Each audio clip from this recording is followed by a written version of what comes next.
We've now got Jughnu Mohsin joining the panel. We've got Mohammed Hanif with us in Karachi as well. We're going to explore this rising anti-American sentiment in Pakistan and what it means for the dynamics of the region. We've also got our Delhi guests with us. But let me get a first comment in from Jughnu. Jughnu, my first day here in Pakistan was spent in trying to decode all the swirling rumors around the ISI chief. Some reports suggesting he's in Washington, some reports suggesting that he's going to step down, prompting the ISI to issue a denial for both of those reports at the end of the day. How do you see what's happening in Pakistan unfold? We have opposition leaders demanding the resignation of the Prime Minister and President. What's going on, Jughnu? Barkha, a lot is going on. It's a moment of great flux, and therefore it's a transformational, potentially transformational moment in Pakistan as well. And as with all problems, there is also in this great opportunity. The opportunity is to right the balance between, or to begin to right the skewed balance between the civilians and the military establishment. The military establishment, as you well know and as the world knows, has basically run foreign policy and US-Pak and AFPAC and India-Pak for the last decades, so many decades, and they haven't really involved the civilian government in any of this.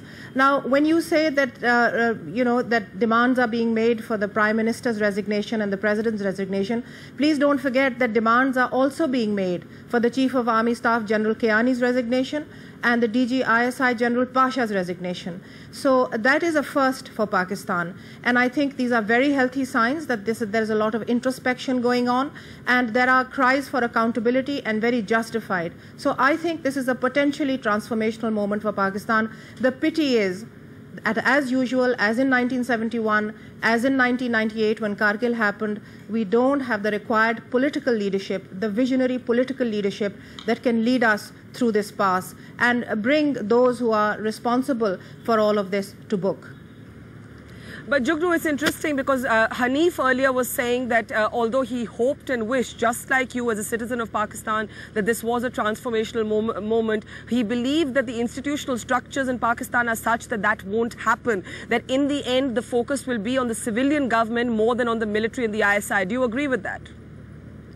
No, Barkha, I don't agree with that. I think that this is still a moment in the making. I think it is still a work in progress. I don't think that I share Hanif's view that it's all done, deal and sealed. I don't think so.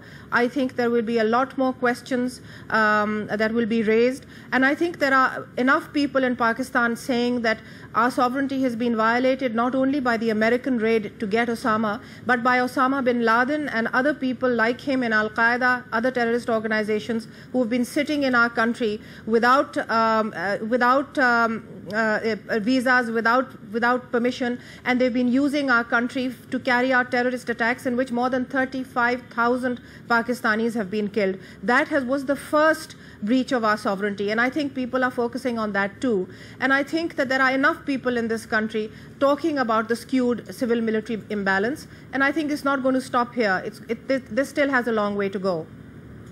All right, so you're actually suggesting, Jughnu, that something positive could come out of this. Before I go back to Hanif, let me get my Indian guests in tonight. Leela Punappa, if I can start with you. One of the things I've observed here in Pakistan is that although when our Army Chief and Air Force Chief made those comments about India also having the capacity for hot pursuit, they were responding to reporters' questions, to hypothetical scenarios. The government briefing was very, very different. Engagement is continuing, talks are continuing. In Pakistan, a great number of people seem to be very upset by those comments. How should India be responding at this moment to not destabilize this region further?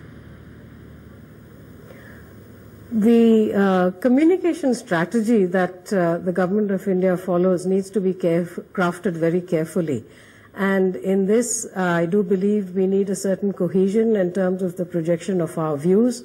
The service chief's comments, as you said, were made in response to media questions and were in general terms. Certainly it is not their place to comment on policy, and I don't believe that was the intention either. But with all due apologies to media, the tendency is to take statements like these and run and hype them up. I don't believe any country was mentioned, and they were really talking about capability.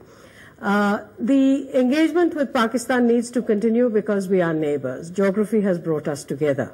There are very, very serious problems between us, but perhaps even more serious are the problems within Pakistan. And I must say both your Pakistan guests spoke very feelingly about it, because they are living through this. And certainly from the Indian point of view, we would hope that Pakistan is able to find its peace. The kind of power and pressure that the military-cum-terrorist complex has exerted on how Pakistan has conducted itself is something that has affected the people of Pakistan themselves. And I think India is, as always, willing to be patient. Pakistan needs to set the pace for itself, but at the same time, there are certain red lines which have to be observed. Terrorism is not acceptable, and I think this has to be the starting point. We are yet to see that point being accepted by the Pakistan power structure. NDTV's cricket app, Android and iPhone, fastest scorecard, special analysis, and much more. Download free. ndtv.com/apps.